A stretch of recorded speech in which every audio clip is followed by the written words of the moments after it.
Espero que estéis bien, con salud y bueno, y con ánimo suficiente como para aguantar lo poquito, esperemos, que nos queda de esta distopía tan horrible que nos ha tocado vivir y que ninguna nos imaginábamos que podíamos pasar por un momento así, ¿no?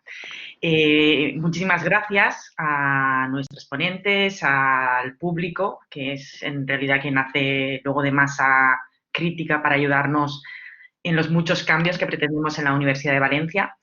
Y por supuesto al equipo de Diversitats que bueno, pues hace un esfuerzo para, como ahora contaré, de la casi nada haber creado tanto como llevan ya caminado y, y modificado en la Universidad de Valencia. A veces uno no puede ver los pasos y solo cuando tomas cierta distancia y perspectiva te das cuenta del gran camino recorrido, ¿no? Y yo creo que estamos todavía en el ojo del huracán y nos damos cuenta de lo mucho caminado.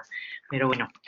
Bien, pues con motivo del día 25N, del Día Internacional contra la Violencia que sufren las mujeres, pues quisimos celebrar también un conversatorio y en este caso que fuera sobre el acoso y la violencia LGTB-fóbicas.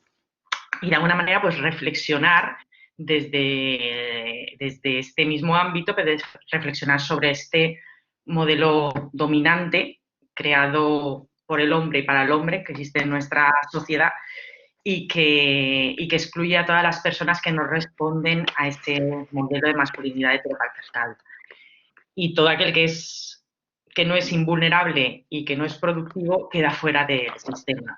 Moviendo esta pieza, pues vamos a ver que tenemos una sociedad completamente distinta, ¿no? Y eso es por donde intentamos ir también en la Universidad de Valencia, porque la universidad no está exenta de, como bien decía el compañero Davide, seas donde seas, pues la universidad no está exenta tampoco bueno, pues de ese espacio de agresión y de abuso del que estamos hablando. El modelo es antropocéntrico, y eso lo tenemos en la economía, en la cultura, en la sociedad y también en la universidad. Creo que una de las reflexiones que me gusta a mí poner en el centro es el tema de la ética de los cuidados. Yo creo que cuando metes este elemento, pues cambia completamente el discurso, cambiaría el modelo económico, cambiaría la cultura, la sociedad, todo. Y esto que siempre ha sido algo propio de las mujeres, porque nos han relegado a ese rol, bueno, pues tiene que ser algo común, en definitiva, a todos, a la actividad de cualquier ser humano. Cuando llegué al vicerrectorado, me gustaría hacer un poco esa proyección, esa perspectiva, pues me encontré, tiene 3 palos el vicerrectorado: la igualdad, la diversidad y la sostenibilidad. La igualdad estaba desarrollado, teníamos una unidad de igualdad durante bastante tiempo creado y un vicerrectorado que se había ocupado de estas cosas, pero respecto de la diversidad me encontré que SELA estaba en el servicio de estudiantes trabajando estos temas y de una manera, pues eso, puntual, objetiva y subjetivamente, pero no cambiando la estructura de la casa, que es lo que hacía falta, ¿no? Una estructura basada en la inclusión y en el respeto. Y lo mismo me pasó con sostenibilidad, que no existía nada. Entonces, a partir de ahí nos pusimos a crear esa estructura orgánica y administrativa y lo primero que hice pues, es hacer un gran equipo, ¿no? Y conté en primer lugar con Ruth, que era la persona adecuada de la Universidad de Valencia para poder construir un discurso y unos cambios profundos en nuestra universidad de 520 años, claro, que es una universidad muy antigua y es una especie de dinosaurio cambiar cosas. Y a continuación tenía Sela, que tenía también su experiencia ya de estudiantes, iba a dar el salto, iba a hacer los cambios también para PAS y PDI, y teníamos a David, otro técnico, para hacer todos estos cambios. Bueno, pues nos lanzamos a la piscina, no sabíamos si había agua o no, pero dijimos vamos a nadar. ¿Y qué hicimos? Bueno, pues nos pusimos a dar los primeros pasos, buscar qué personas en la Universidad de Valencia tenían estos mismos intereses, por esta forma de ver el mundo, y le hicimos una argamasa, una masa crítica que nos iba a ayudar en este camino. Y este camino fue, en primer lugar, pues crear el reglamento regulador de la Comisión de Políticas de Diversidad de la Universidad de Valencia, que es el órgano que legitima estas políticas, el único órgano que puede legitimar estas políticas y que se aprueben en el Consejo de Gobierno a continuación. Entonces, se creó ese reglamento y a partir de ahí hemos creado una serie de grupos de trabajo donde vamos a trabajar activamente y desde las bases, está todo el mundo incluido aquí, pueden estar estudiantado, PAS y PDI, para saber qué piensan, cómo debería ser una universidad plenamente inclusiva en la Universidad de Valencia. Y esos grupos de trabajo son los que están detrás de nosotras para elaborar lo que será el primer plan de igualdad en la diversidad, que espero que a finales de este curso lo tengamos ya aprobado en el Consejo de Gobierno. Y ahí sí será el gran cambio, porque ahí tienes ya los rieles para ir paso a paso, pues comprobando, es un plan estratégico en definitiva, y paso a paso vas comprobando que todos los servicios dan sus cambios y hay que poner dinero y, bueno, pues lo necesario para crear una estructura respetuosa. También creamos el protocolo trans para que las personas que pasen por la Universidad de Valencia puedan ejercer su derecho a llevar el nombre sentido. También costó poner en coordinación a tantos servicios, pero yo creo que ha funcionado muy bien y que el derecho está garantizado y ya se han hecho un esfuerzo terrible porque esto funcione. Y ahora estamos precisamente con un punto muy, muy importante como es la futura, en breve creo, aprobación del protocolo de acoso sexual por razón de sexo y otros acosos discriminatorios y un código de conducta que le acompañará.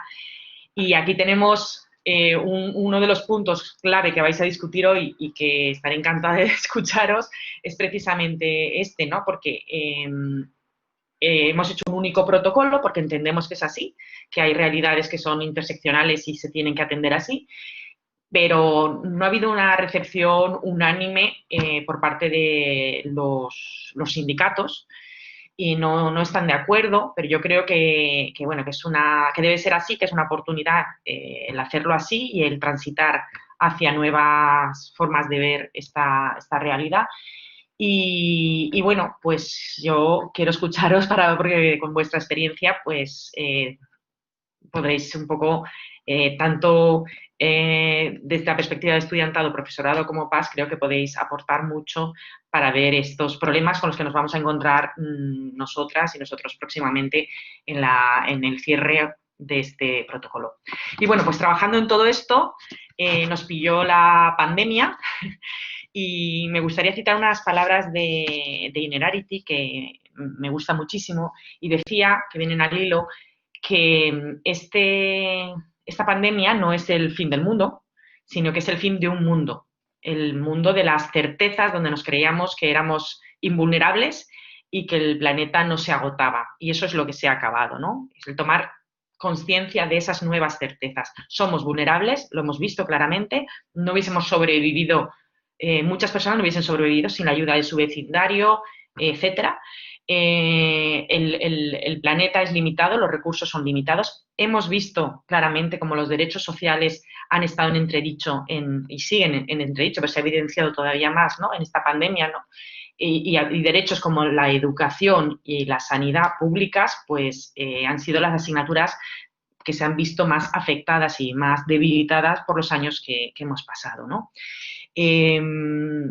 Y eso lo hemos visto que ha afectado doblemente esta pandemia a las mujeres y a las personas diversas, que han sido, digamos, también las personas más vulnerables dentro de esta realidad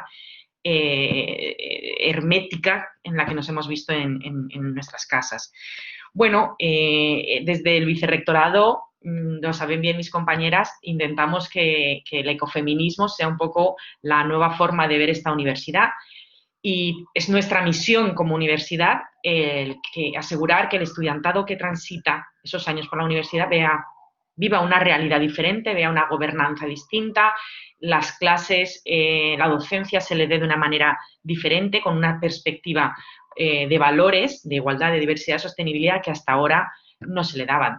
¿Por qué? Es nuestra misión porque al final no solo creamos futuros profesionales muy competentes y competitivos, sino que lo que hacemos es dejar en sus manos la ciudadanía. Entonces, en la medida que estas personas transiten por la universidad y vivan estos valores, pues podrán, cuando sean profesionales en esas empresas o en la administración, exigir o diseñar una nueva forma de vivir esas relaciones profesionales, pero también van a ser futuros ciudadanos y ciudadanas y, por tanto, en sus manos va a quedar el mundo. O sea, es nuestra misión, es nuestra responsabilidad y no podemos mirar a un lado en estas obligaciones, ¿vale?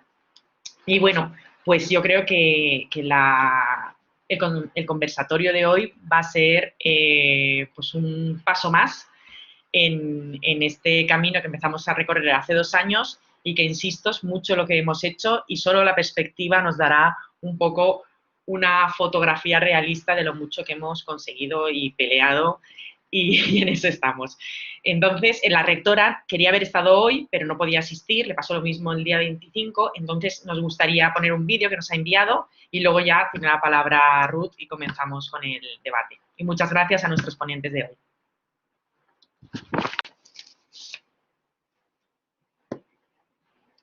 Bon dia a totes i a tots. Vull que no perdre l'oportunitat de saludar-vos en este acte que considere molt important entre universitats, un acte de diàleg i de debat sobre un protocol orientat a evitar, a controlar l'assetjament derivat de les diferències sexuals. Nosaltres, la nostra universitat, com a universitat pública, apostem per les diversitats, considerem que les diversitats enriqueixen a la universitat i enriqueixen a la societat i per això tenim un vicerectorat que incorpora, junt a la igualtat, la diversitat i la sostenibilitat, i la nostra cap d'iniciatives, Ruth Mestre, que participa en aquest diàleg, diríem, és l'experta, la líder en aquest impuls d'apropament i reconeixement de les diversitats. Per tant, agrair aquesta iniciativa que el que ens dona són ferramentes, recursos per tal de lluitar contra qualsevol tipus d'assetjament o de fòbia i, en aquest cas, orientat a aquestes diversitats sexuals. Per tant, enhorabona per la iniciativa i vos desitge que realment d'aquest diàleg ens isquen recursos, conclusions que permeten fer a les universitats un espai totalment inclusius, perquè, com deia, la diversitat enriqueix la convivència. Moltes gràcies.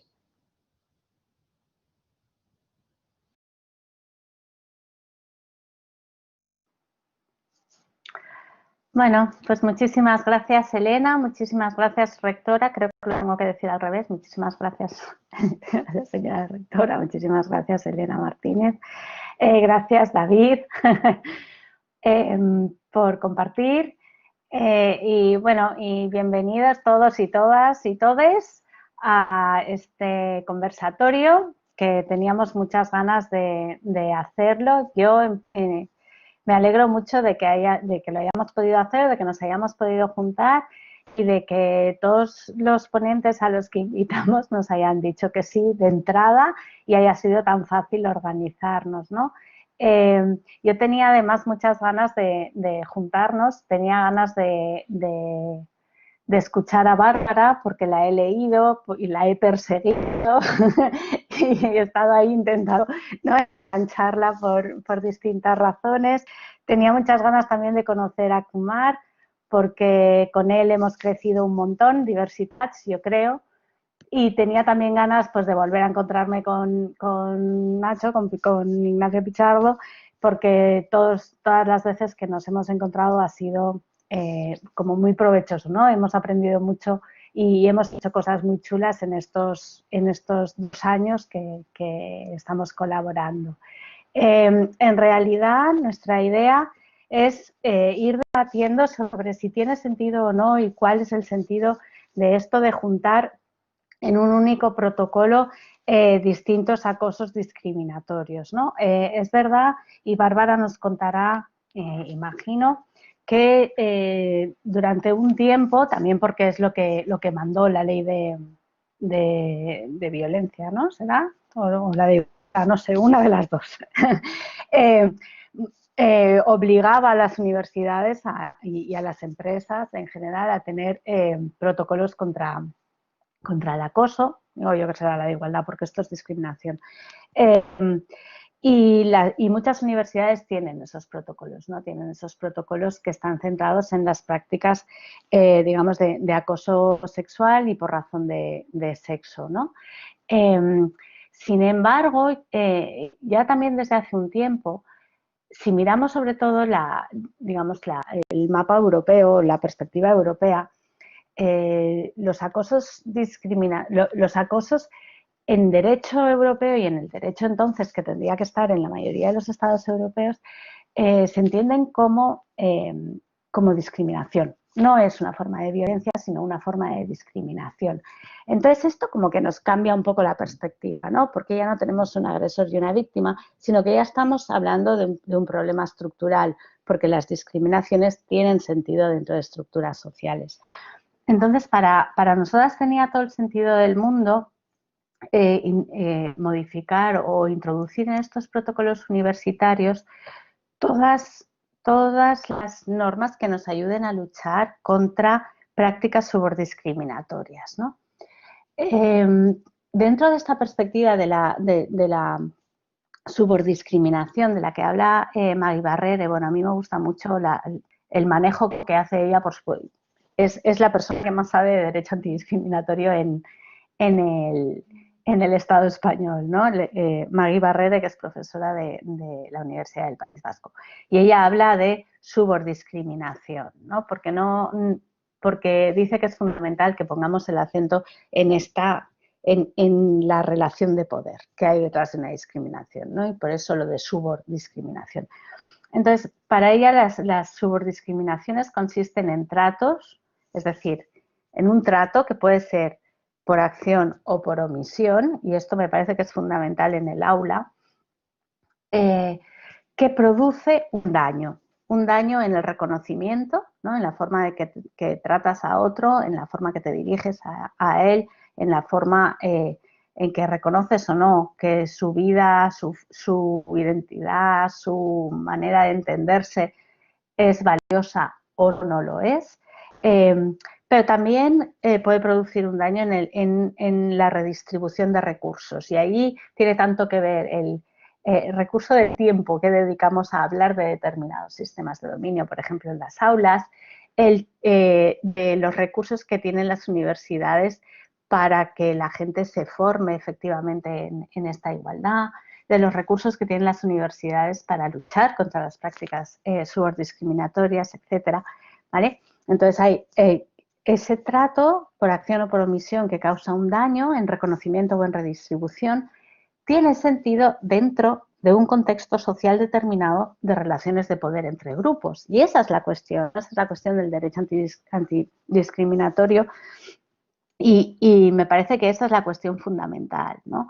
Cuando decimos cuando queremos incluir en un único protocolo distintos ejes de dominio, lo que estamos señalando es la interconexión que hay entre todos ellos, ¿no? Es verdad que los protocolos hasta ahora se han centrado en la subordiscriminación por razón de sexo y en el acoso sexual por razón de sexo, ¿no? Porque es evidente que en un sistema heteropatriarcal, las mujeres, como el que vivimos, las mujeres estamos en una posición de subordiscriminación muy, muy, muy fuerte, ¿no? Es decir, esa desigualdad es tremenda. Pero también es verdad que ese heteropatriarcado marca otros sujetos como sujetos marginales o marginalizados o subordiscriminados, ¿no? La heteronormatividad nos dice que necesariamente somos dos sexos, única y exclusivamente hay dos sexos. A esos dos sexos se les corresponde única y exclusivamente necesariamente, como con una relación de 1 a 1, dos géneros, que la relación entre ellos es de complementariedad y de complementariedad sexual, y por tanto la heterosexualidad es lo normativo, y todo eso, todos estos ejercicios que estoy diciendo, todas estas simplificaciones que nos impone la heteronormatividad, va creando sujetos excluidos que pueden ser objeto de subordiscriminación. Por supuesto, los cuerpos encarnados van más allá de los cuerpos sexuados y, por tanto, este eje se cruza con todos los otros. Se puede cruzar con el capacitismo y la discapacidad, se puede cruzar con los sistemas de discriminación racial y étnica, ¿no? Es decir, con las personas racializadas todavía van a tener o van a sufrir actos más específicos o diferentes de esa subordiscriminación. Entonces, todo esto que lo tenemos que abordar socialmente, obviamente tenemos que abordarlo desde las universidades y lo tenemos que abordar en educación, en investigación, ¿no? en la formación, en el aula, pero también lo tenemos que abordar institucionalmente. Y para eso, para ver cómo, desde dónde, etcétera, qué se ha hecho, qué se puede hacer, contamos con 3 personas. Tenemos a Bárbara Biglia, que es profesora de la Universitat Rovira i Virgili y es investigadora principal del proyecto Segrebuni. Tenemos a José Ignacio Pichardo, que es profesor de la Universidad Complutense de Madrid y codirector del Grupo de Investigación de Antropología, Diversidad y Convivencia. Y tenemos a Kumar, que es estudiante de la Universitat de Valencia y miembro del colectivo de estudiantes Polimorfia. El orden de intervención va a ser, primero hablará Bárbara, después hablará creo que Kumar y en último lugar hablará José Ignacio. Y les he pedido que hagan una presentación de unos 10 minutos sobre el planteamiento así general, de qué estamos haciendo, qué se podría hacer, qué conocemos ya.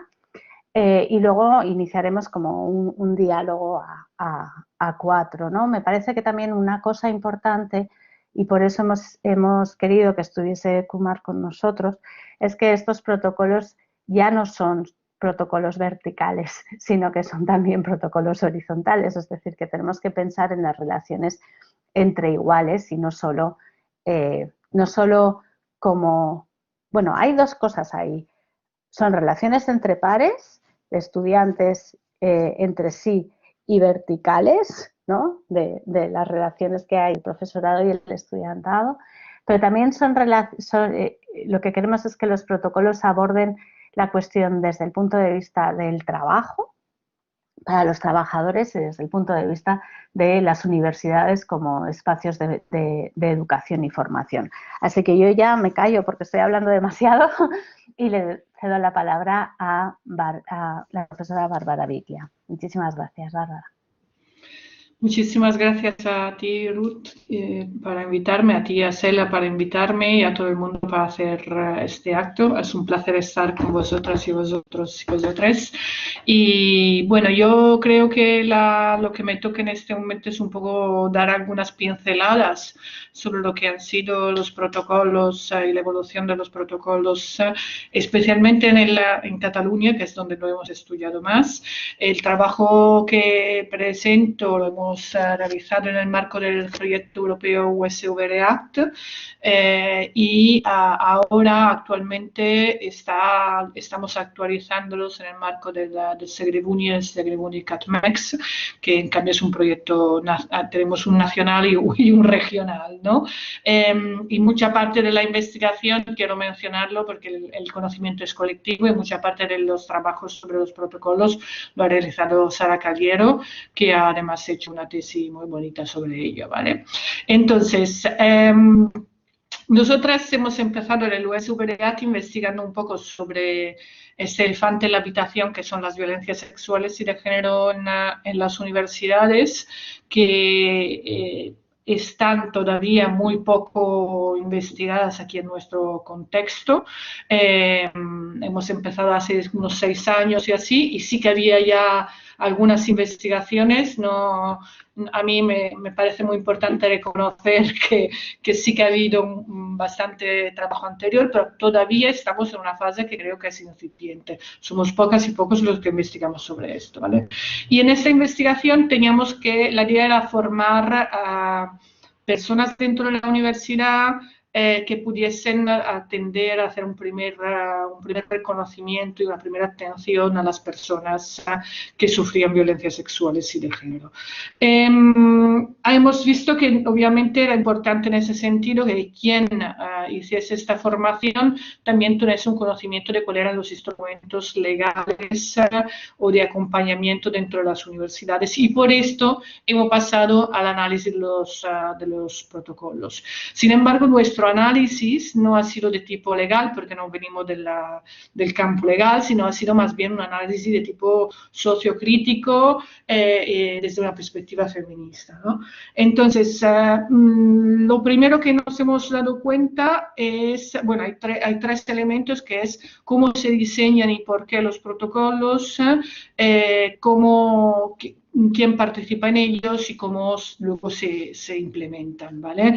Y hemos encontrado que en la mayoría de los casos los protocolos aquí en Cataluña, pero creo que puede ser generalizable en el resto del Estado español, se empiezan a diseñar, como mencionaba Ruth, también por una obligación legal que viene de unas normativas europeas, ¿vale? Y por esto están sesgados al principio todos muy hacia la protección de los derechos laborales, ¿vale? Que es el único lugar, el único aspecto en el que la Unión Europea tiene una competencia fuerte, ¿no? Entonces, allí son los inicios, ¿vale? Y obviamente a partir de ahí también hay una conjuntura que muchas veces nos olvidamos, y es que esta obligación normativa, digamos, es aprovechada por muchas feministas dentro de las universidades que desde años están reclamando protección y acciones y asunción de responsabilidad para que los protocolos vayan mucho más allá, ¿no? Entonces vemos que en pocos años los protocolos siguen cambiando y modificándose.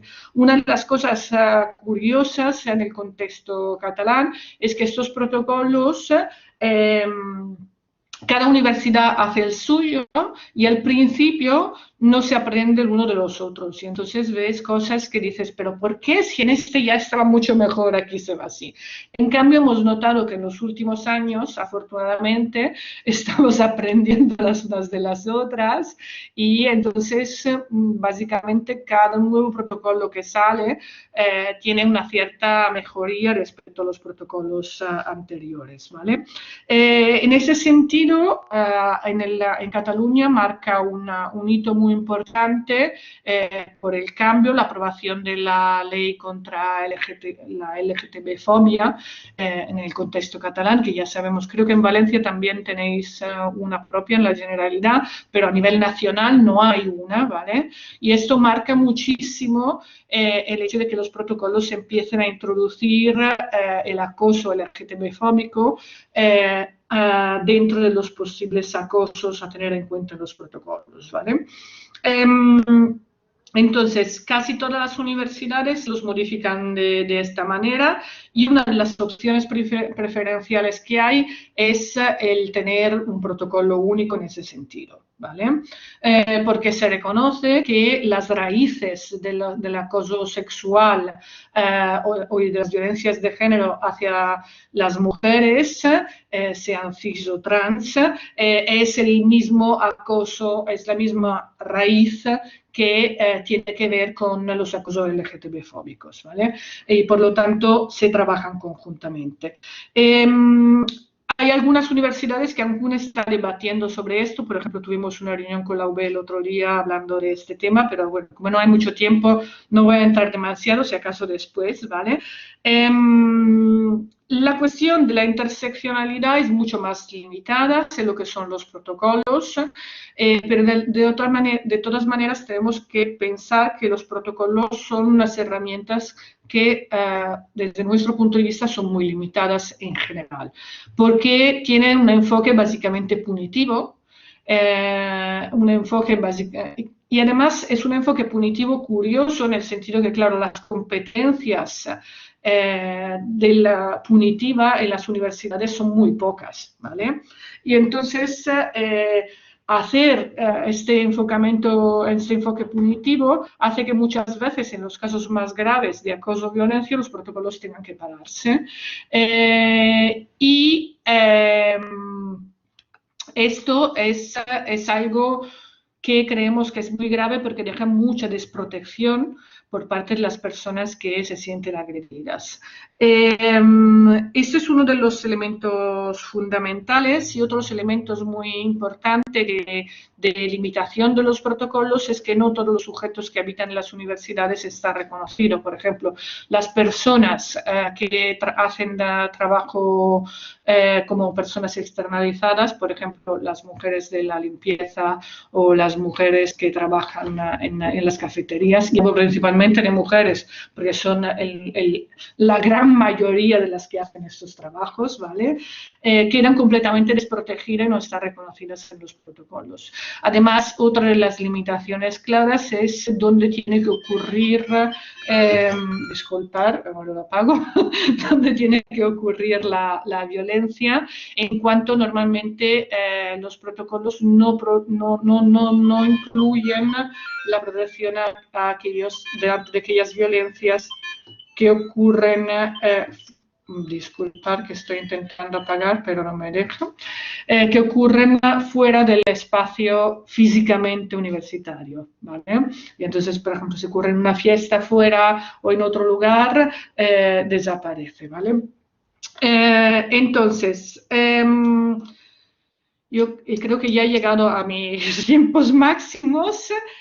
Quizás una cosa que, para dejar espacio también a las y los demás, una cosa que yo quiero decir es que para mí sí que tiene muchísimo sentido lo de trabajar conjuntamente en un solo protocolo la cuestión de las violencias de géneros. Claro, es que las violencias de género para mí incluyen la violencia LGTB-fóbica. No es que las violencias de género con la violencia LGTB-fóbica, la violencia de género con esta visión amplia. Sin embargo, no estoy tan segura, que tengo más dudas sobre el hecho de incluir todos los tipos de acoso y discriminación por diferentes ejes de opresión en el mismo protocolo. Una cosa es que los protocolos de acoso y de violencia tengan que tener una perspectiva interseccional. El hecho, pero, de incluir todo acoso dentro de lo mismo, yo creo que puede tener unos efectos perniciosos y peligrosos a largo plazo. Porque creo que, como muchas veces las instituciones, y dependiendo de quién está, obviamente del rectorado que hay en un determinado momento, pueden tener la tendencia a limitar, bueno, a dar el mismo presupuesto, básicamente, los mismos recursos para muchas discriminaciones que estaban dando por una. Y además, porque yo creo que hay que trabajar cada elemento a sus raíces. Y, por ejemplo, las violencias racistas tienen unas raíces que es ligeramente diferente. Son hermanas, pero son diferentes. Y entonces yo creo que mezclarlas completamente en un solo protocolo puede ser peligroso. Sin embargo, eso no quiere decir que no se pueda hacer, simplemente que para hacerlo se ha de tener muchísimo cuidado en cómo respetar las diversidades y los diferentes abordajes que necesita cada una de estas discriminaciones. Yo creo que es por ahí. De hecho, a mí no me gusta ni el término igualdad ni el término diversidad, porque en ambos casos son términos que parten de que refuerzan una normalidad, en un caso a la cual queremos tender y en otro al cual hay unos sujetos que son diversos, como si los demás fuéramos sujetos iguales, ¿no? Y entonces creo que ahí también hay todo un discurso de repensar cómo podemos pensar los términos. Seguramente Tamar y Javier tendrá muchas más cosas, y Ignacio tendrá muchas más cosas que decir que yo, o sea que ya lo dejo aquí de momento y ya estamos. Gracias. Muchísimas gracias, Bárbara. Bueno, tiene ahora la palabra Ignacio, ¿no? Quemar, ¿no? ¿No ya has dicho quemar antes? Ah, Kumar. Sí, bueno, pues perdóname, Kumar, cuando quieras.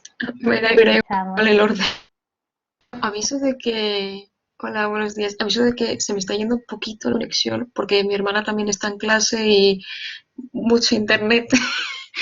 Pero bueno, espero que no se corte demasiado. Es que... Sí, Vale. sí, adelante, te oímos bien.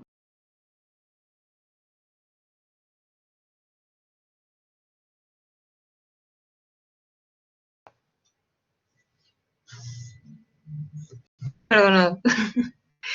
Em, me iba diciendo, agradezco que me haya invitado y lo que cuando se me planteó se hicieron. No sé si se me está oyendo. ¿Me podéis confirmar que me estáis oyendo? Sí, a veces saltas un Ah, poquito, pero te oímos. vale.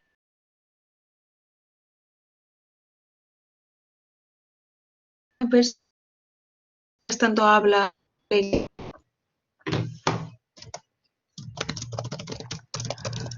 No, ya no. Mar, igual si apagas la cámara, igual te oímos mejor. Ah, vale. De todos modos, sí, si quieres, puede ir hablando Ignacio mientras tú lo solucionas y como dice Bárbara, quizás si quitas la cámara la conexión no se entrecorta tanto. ¿Quieres probar? Pruebo a ver. Dinos. Así, ¿me oís mejor? Sí, pero habla, si no, no Vale, te oímos.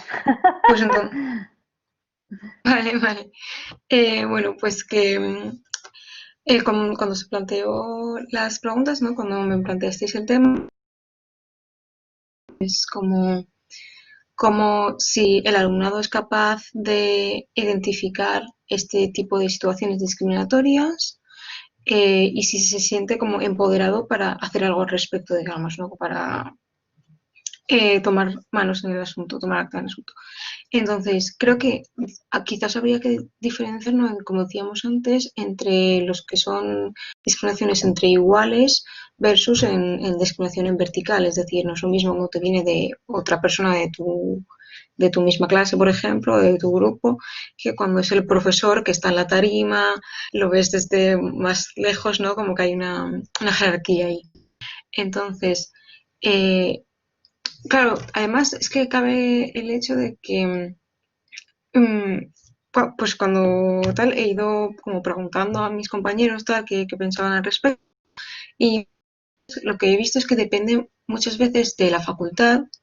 Hay como mejor formación entre el profesorado o peor, como que hay facultades que ves que hay como un ambiente determinado donde en la mayoría del profesorado quizás está más concienciado y otras donde otras razones quizá no está tan formado.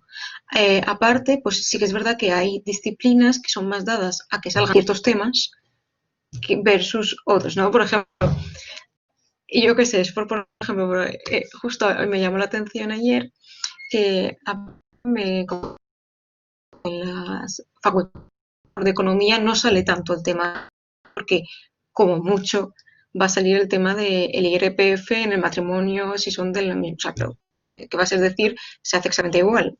No hay más que decir. Mientras que, por ejemplo, quizás en la Facultad de Ciencias de la Salud, ¿no? Sobre todo, por ejemplo, en medicina, pues tienen como al tener la asignatura de endocrinología, pues esa asignatura da para mucho más, ¿no? Para que haya muchas más estructuras, digamos, de heteropatriarcado que se vayan a notar que en otra asignatura en la cual no se vaya a tocar el tema para nada, ¿no? Entonces, creo que por la parte del profesorado lo que falta es un poco como concienciación, sobre todo por o sea, como que hay una parte del profesorado que quizá aún se resiste un pelín, ¿no? En plan, como que nunca se han tenido que plantear estas cosas y por 40. Bueno, es que llevo 40 años dando clases, no me vais a pues ese resistir un poco de si ya lo estaba haciendo bien, porque vais a criticar ahora. Pero pero por otra parte, creo que también hay profesorado que sí que está implicado, ¿no? Por ejemplo, tenemos a Javier que está llevando a cabo investigación sobre el tema, o yo qué sé, hay varios profesores que sí que están muy implicados y que la verdad se agradece este profesorado que está empujando porque, claro, como que abre puertas para que el alumnado que quiera trabajar estos temas tenga a alguien que les mentorice, a alguien que les autorice en estos temas, ¿no? Por ejemplo, en parte de la polimorfia, pues el año pasado, bueno, que al final no pudo ser, pero se estaba organizando un congreso y se estaba mirando pues, de invitar al profesorado que estuviera trabajando el tema y se agradecía pues que hubiera ya ese profesorado, ¿no?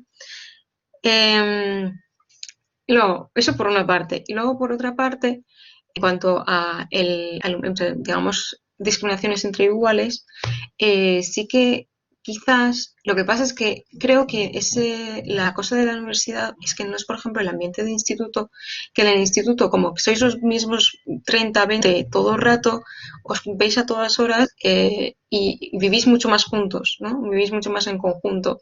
Mientras que en la universidad a veces las clases son tan grandes que como que casi apenas no hay, que a lo mejor no conoces el nombre de la mitad de tu clase. Entonces no hay ese roce tan continuo. Sin embargo, sí que es verdad que, claro, eso tiene como pros y contras. El pro es que como que la gente comenta menos sobre lo que haces y sobre lo que no haces. El contra es que cuando sí pasa algo, te sientes más como que es una persona tan desconocida para ti que no sabes ni por dónde quizás empezar, ¿no? En el sentido de que dices, bueno, es que no sé cómo se llama, ¿cómo voy a decirle? Por ejemplo, no puedo ir a hablar con coordinación si me van a decir, vale, pero ¿quién fue? Y vas a decir, si es que no sé cómo se llama, ¿cómo voy a decir quién fue? Entonces, como que sí que hay un poco de, a lo mejor lo identificas, pero no sabes cómo abordarlo por ese sentimiento de que en la universidad como que todo se diluye. Hay un poco concepto de comunidad más diluido, digamos, entre el alumnado versus en un ambiente más controlado como el instituto.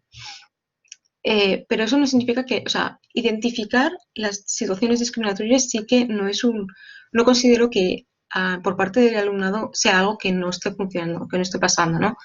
El problema viene a ser hacer algo al respecto, ¿no? Es sentirse suficientemente, suficiente poder para llevarlo más allá de quejarte en el pasillo. Entonces, ahí sí que vemos que se resiste un poco el asunto, como que ahí sí que vemos que haber asociaciones detrás, sean asociaciones de estudiantes o sea, por ejemplo, también el rectorado, pero creo que, o sea, las asociaciones de estudiantes ayudan en el sentido de que dan como un apoyo mutuo, un apoyo de conjunto, que si una persona quiere hacer algo respecto de una discriminación, lo lleva a cabo y se siente acompañada, ¿no? Mientras que si no tiene nadie que le acompañe, como que le da más angustia, quizá le da más aprensión decir, es que a lo mejor no me hacen caso, no sé qué, ¿no? Como que les entran este tipo de dudas. Sobre todo, además, veo que esto pasa, por ejemplo, cuando sí que es una discriminación vertical, como que la pregunta que más llega, ¿no? Es, pero, ¿y si afectará mi nota, ¿no? En plan, les da como la impresión de, a ver si me quejo y encima la pagan conmigo, ¿no? Pero esto pasa en todas las facultades, de cualquier tipo de discriminación, incluso ya ni siquiera hace falta que sea discriminación estructural, sino sencillamente el profesor que ha tomado manía contigo por lo que sea y te está hablando de una manera quizás un poco denigrante, pues también les vienen esas dudas de, la va a pagar conmigo, ¿no? Entonces, como que ahí sí que viene bastante bien tener una asociación de estudiantes porque, claro, lo que muchas veces se dice es... claro, si en vez de firmar la persona concreta que se ha sentido discriminada, ¿no? Como si es por parte de una asociación, en nombre de, se siente como que es más difícil tomar represalias porque no vas a tomar represalias cuando todo un conjunto de estudiantes, ya es más difícil. Y además, claro, está el rectorado, ¿no? Desde la parte de diversidad. La verdad es que se agradece mucho, pero creo que quizás no llega a tanta gente como sería ideal, ¿no? En el sentido de que la gente que conocemos que existe diversidad, la gente que conocemos que está esta parte del rectorado, sí que le sacamos provecho, pero hay que que llegue más a la población, ¿no? El problema ahí es que es muy difícil, porque, por ejemplo, tú le preguntas a la gente, mira esos pregones, y te dicen, no, es que nunca miro los pregones, y si no miras los pregones, ¿cómo te vas a enterar de lo que pasa? Pero, no, como que hay mucha gente que su idea de universidad es voy a clase y me vuelvo a casa y ya está, no hago más en la universidad. Entonces, como que no les interesa para nada más allá. Pero sí que, yo qué sé, por ejemplo, pues ahí lo que digo, que ahí, aún así sí que se mueve un poco. Y una cosa que me llamó la atención, por ejemplo, a principios de este año, es que en Polimorfia nos llegó un caso de un chico que se había matriculado en una facultad y conocía que se podía poner el nombre, porque era un chico trans, y conocía que se podía pedir el nombre, pero no exactamente cómo. Entonces fue a secretaría, preguntó ahí, y en secretaría le dijeron, uy, pues no sabemos exactamente cómo se hace. Y como que le dijeron, pregunta por ahí. Y por alguna extraña razón, alguien le dijo, oye, pregunta en Polimorfia, que a lo mejor ahí te saben informar. Y enseguida le pasamos el protocolo, le dijimos, mira, es este papel exactamente, no sé qué tal. Pero como que sí que es cierto que al principio se sintió un poco como que la información se ve que no había llegado a esa secretaría y que seguramente sí que les haya llegado en plan, sí que tendrán el correo y tal, pero sí que es cierto que a veces les llegan como tantas cosas o tantos nuevos protocolos y tal, que a lo mejor los leen un poco por arriba y no se llegan a enterar bien. O incluso a veces he visto que, por ejemplo, me pasó a mí que cuando me estaba cambiando el nombre y tal, sí que es verdad que había una persona en secretaría que estaba muy informada y otra persona que no tenía ni idea, ¿no? Entonces, como que a veces pasa eso, que hay una persona y si te toca la persona informada, súper guay, pero si te toca la persona que no está informada, dices, ¿y ahora qué hago? Entonces, un poco es la ambivalencia de que a veces te toca un poco a suertes, hay mejores experiencias o peores experiencias. Pero, claro, lo guay es eso, que cuando hay el apoyo de las asociaciones detrás, pues la gente le da menos aprensión a decir algo al respecto. Y eso es todo. Muy bien, pues muchísimas gracias. Has traído un montón de cosas al debate que nos parecen súper interesantes, ¿no? Decía Víctor también esto de la comunidad diluida, que es fundamental, ¿no? Que lo abordemos y que veamos y luego la cuestión del asociacionismo, ¿no? y del tener iguales, ¿no? Y el tener esa fuerza y el reforzar también esas estructuras para ir transformando. Bueno, la última personita, porque si no yo me pongo a hablar y no os puede ser, el último invitado que tenemos, el último ponente es José Ignacio Pichardo, cuando quieras. Hola, ¿se me oye bien? Sí. Sí, perfecto. Pues nada, en primer lugar, dar las gracias a la Universidad de Valencia por crear este espacio, igual que tantos espacios que estáis creando para pensar estos temas, materiales, articularnos y demás, que yo creo que sois referencia, por lo menos a nivel estatal. Y bueno, también por haberme invitado a seguir aprendiendo con vosotras. Y bueno, también gracias a Bárbara y a Kumar por los comentarios. Yo voy a intentar ir construyendo a partir de ellos. Voy a ponerme el cronómetro también, si no tengo tendencia a que se me vaya el tiempo. Bueno, como ya habéis comentado y tú misma, Ruth, o sea, la universidad está inserta en un contexto de una sociedad binaria, sexista, heterosexista y por tanto reproduce en buena medida todo eso. O sea que, y además la gente que llega a la universidad llega con toda esa socialización en todas estas cuestiones en la mayor parte, ¿no? Tanto el profesorado como el PAS como el estudiantado, ¿no?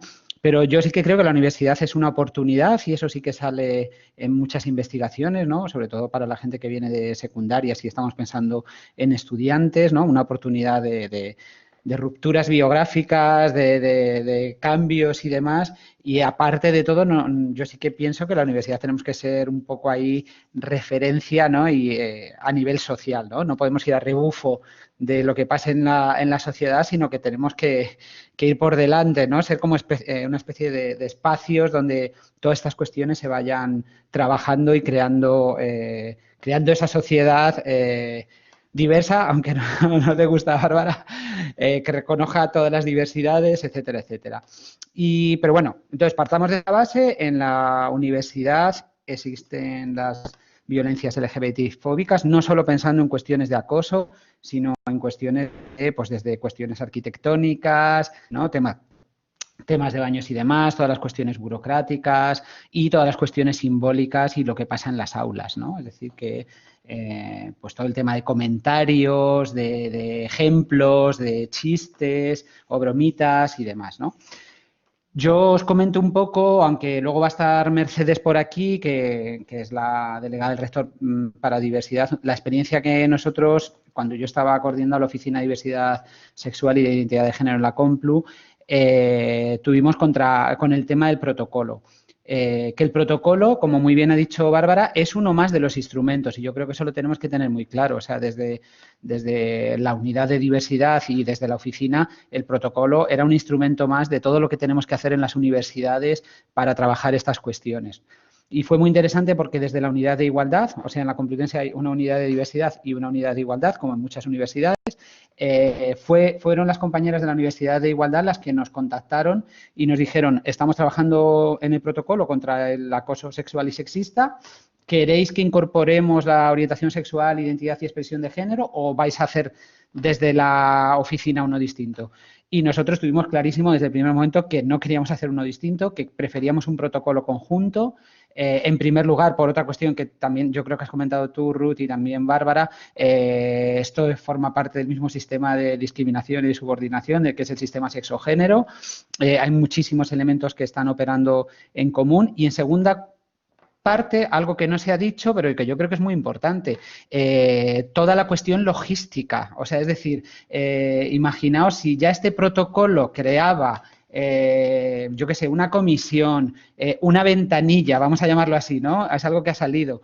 ¿A qué puerta tengo que tocar si yo estoy viviendo estas situaciones? Ah, no, es que es por género, pues vete a no sé dónde, que está en el pabellón de gobierno. Ah, no, que es porque soy trans. Ah, no, entonces vete al edificio de estudiantes que está no sé qué, no sé cuál. Entonces yo creo que esta idea de un único espacio en el que el alumnado, el profesorado y el PAS sepan que es al que tienen que referirse, me parece muy positivo, ¿no? Y aquí añado toda la cuestión de lo que vamos a hablar ahora de la interseccionalidad, ¿no? Es decir, los otros temas que puedan ser diversidad étnico-racial y demás, ¿no? Porque además, desde mi experiencia, sí que el alumnado muchas veces no tiene tantos espacios en los que de interlocución institucional con la universidad. Y ahora os cuento también la experiencia, ¿no? Bueno, entonces, este protocolo obviamente tenía un procedimiento y me parece muy interesante, también es un tema que ha sacado Bárbara, por lo menos en la Complutense estaba claro que el protocolo no tiene capacidad punitiva per se, porque en la Complutense solo no sé, la sanción, que sería la palabra correcta, es que como tú eres de derecho, Ruth, digo, a ver si lo digo todo bien, solo puede sancionar el rector y para eso se abre un procedimiento de inspección de servicios. Es decir, el protocolo no puede sancionar ni a un profesor, profesora, ni al PAS, ni al alumnado. Lo que sí que puede hacer es, si detecta que hay motivo de sanción, es elevar esa situación a inspección de servicios.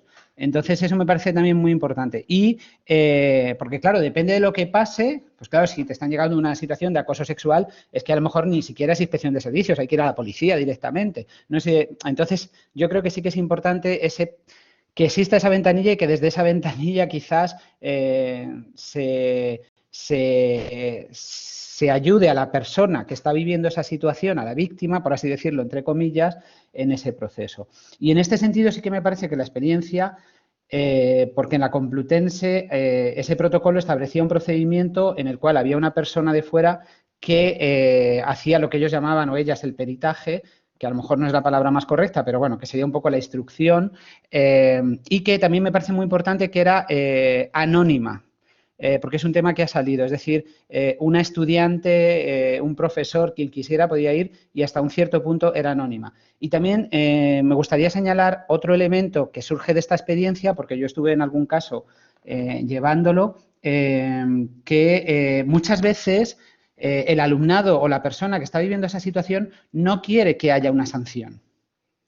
Cuando yo estaba en algún caso y te contaban la experiencia, etcétera, etcétera, etcétera, yo siempre preguntaba, bueno, ¿y tú qué crees que podríamos hacer ahora? O sea, a ti, ¿por qué vienes a poner esta, digamos, esta reclamación o esta situación? Y te decían, yo lo único que quiero es que este profesor deje de hacer ese tipo de comentarios en el aula. O sea, yo no quiero que se le sancione, no quiero que se le quite nada del sueldo, no quiero que se le eche, no quiero nada. Lo único que quiero es eso, ¿no? Entonces, yo creo que también qué tipo de medidas podemos tomar desde estos protocolos me parecen muy interesantes, ¿no? O sea que pues puedes proponer desde encuentros en el cual la persona con el docente le explica un poco por qué determinadas situaciones les han hecho sentir incómodas, hasta cuestiones de formación más amplias, porque sí que, como decía Kumar, estaba claro que en algunas facultades llegaban más situaciones que de otra. Entonces, eso, desde el seguimiento del protocolo también es más fácil decir, oye, es que mira, nos están llegando X casos desde la facultad X, ¿por qué no nos planteamos una formación específica en esta facultad? Que desde esta otra no nos llegan prácticamente ninguno, ¿no? Entonces, yo creo que eso también es otro tema muy interesante que sí que promueven los protocolos. Y yo sí que le veía esta cuestión educativa o transformadora sin llegar a la inspección. Ojo, que había casos que llegaban a inspección, ¿no? O sea, y que la inspección, porque ahí también me ha tocado estar de instructor en algún caso, es totalmente distinta, porque ahí ya te tienes que coger el estatuto básico del empleado público, las leyes, no sé qué, no sé cuál, y tienes el apoyo de un equipo legal que me parece que es otro nivel respecto al procedimiento del protocolo. Las cuestiones estas ¿cómo se dice?, de los acosos, pues es que se dan en todos los niveles, se dan entre iguales, es decir, entre PAS, entre PDI, entre estudiantes, del PAS hacia estudiantes, pero también de estudiantes hacia el PAS, del PDI, o sea, del profesorado hacia estudiantes, pero ojo, también desde el alumnado hacia el profesorado, que también hemos visto casos de esos, ¿no? De situaciones de insultos, de redes sociales y demás, ¿no? Bueno, y hay un montón pero todo esto genera bastantes dificultades, porque sí que es verdad que no sé si luego hablaremos más despacio de algunos casos. Además, en la Complutense del protocolo se hizo una guía sobre el protocolo. Porque, claro, el protocolo te lo coges y son como 30 páginas, hay un lenguaje quizás un poquito no tan, no sé cómo decirlo, no tan cercano. Entonces sí que me parecía interesante que se hizo una guía y se hizo unos materiales así diseñados bonitos para que todo el mundo, vuelvo a decir, no es solo para el alumnado, sino PAS y PDI, tuviera conocimiento de... Y eso es algo que ha comentado la vicerrectora también, ¿no? Es decir, en una universidad como la Complutense, un mastodonte, ¿no? Con tantísima gente, pues, y que siempre está llegando información, es difícil que todo el mundo sepa lo que hay, ¿no? Y el caso este que dice Kumar, yo en mi facultad hubo el caso de una persona trans que quería cambiar el nombre y nada había, y entonces yo, que era vicedecano, fui a la secretaría y dije, es que no nos han dicho nada de esto, y entonces le señalo el tablón de anuncios que tienen ahí en secretaría, le digo, mira, lo tenéis colgado aquí en la pared, ¿no? Pero claro, tienen colgado eso, igual que tienen colgadas 100.000 cosas, con un PAS, igual que el profesorado, que estamos desbordados. Os recuerdo el contexto que estamos viviendo en la universidad, que llevamos décadas, no ya años, décadas de saturación, porque no se sustituye al personal que se jubila, ¿no?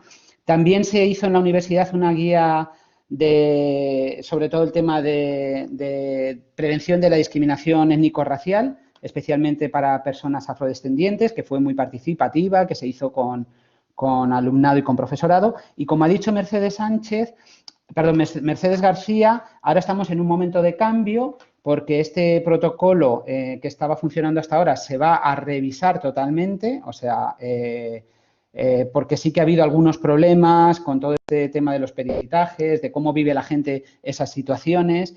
En segundo, lo que se está haciendo, que ya lo ha comentado Mercedes antes de que empezáramos, es una guía para prevención y actuación ante las discriminaciones por racismo, xenofobia, intolerancia religiosa, capacidades y otras formas análogas de discriminación desde la perspectiva de género interseccional. Es decir, una guía de prevención, que no es el protocolo, es decir, antes de llegar al protocolo vamos a prevenir que se den este tipo de situaciones, ¿no?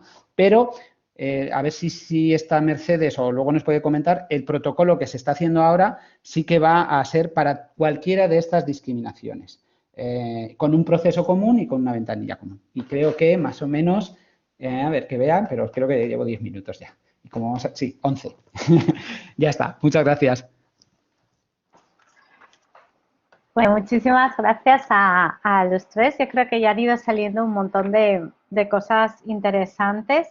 Y algo que habéis mencionado, que creo que, o sea, que por un lado es cierto, y es lo limitado del enfoque punitivo, ¿no? Porque al final el estudiantado, como decís, lo que quiere no es que se castigue a no sé quién, está el miedo a la represalia, no es el significarte y tal, sino el que se deje de producir ese tipo de comportamiento, que se deje de hacer ese tipo de comentario, que sepas cómo se puede resolver, ¿no? Entonces, yo creo que sí que es cierto que tenemos que abordar esas limitaciones del enfoque punitivo para tratar cualquier problema estructural, ¿no? Quiero decir, esa no es la solución. En el caso universitario, además, tenemos esos problemas porque, bueno, Ignacio decía lo de el expediente sancionador cuando se trata de un trabajador, cuando se trata de un estudiante va por otra vía, entonces, ¿no? Es como una complejidad también normativa la que se tiene que manejar, que es importante, ¿no? Y claro, o sea, yo sí que veo claro que tiene que haber otras medidas posibles, ¿no? Otras medidas que trabajen desde otros ámbitos el problema estructural de la subordiscriminación, ¿no? Pues con formación, como señalabais también, ¿no?